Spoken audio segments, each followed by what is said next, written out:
అదే RTV app వార్తల్ని క్షణాల్లో చదివే అవకాశం ఉంటుంది. ఒక న్యూస్ పేపర్, ఒక టెలివిజన్ ఛానల్ మీ చేతుల్లో ఎప్పుడూ ఉంటాయి.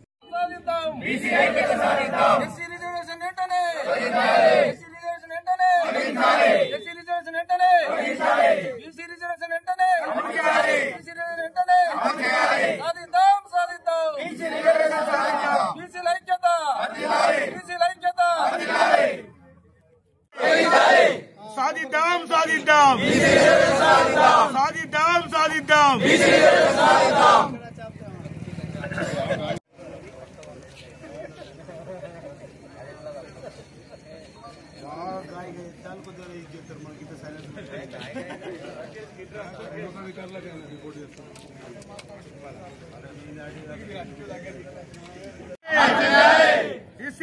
వెంటనే రిజర్వేషన్ వెంటనే సాధిద్దాం సాధిద్దాం సాధిద్దాం సాధిద్దాం బీసీ ఐక్యత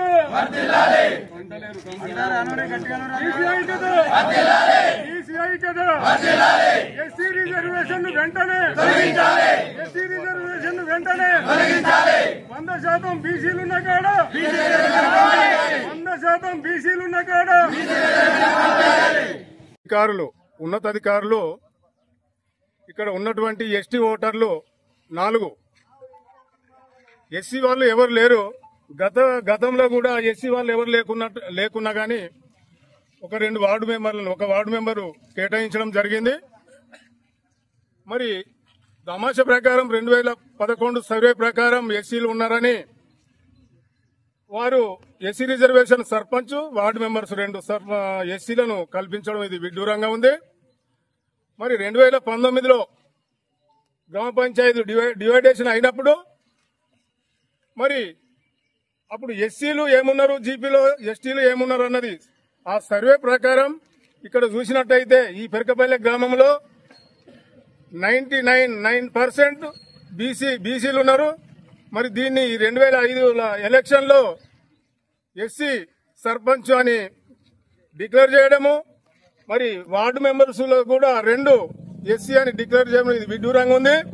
దీనికి బీసీ గ్రామస్తులంతా ఐక్యతగా ఉండి ఈ రోజు ధర్నా చేపట్టడం జరుగుతుంది. తప్పకుండా ఇది ప్రభుత్వ తప్పిదం కాదు, ఇది ప్రభుత్వ అధికారుల తప్పిదం. ఈ ప్రభుత్వ అధికారులు దీన్ని సవరించి వెంటనే బీసీ రిజర్వేషన్ తమాషా ప్రకారం బీసీ రిజర్వేషన్ కల్పించాలని కోరుతున్నాను. తుంతుబొమ్మన్న గ్రామం పెరకపల్లె మండలం దసరాబాదు.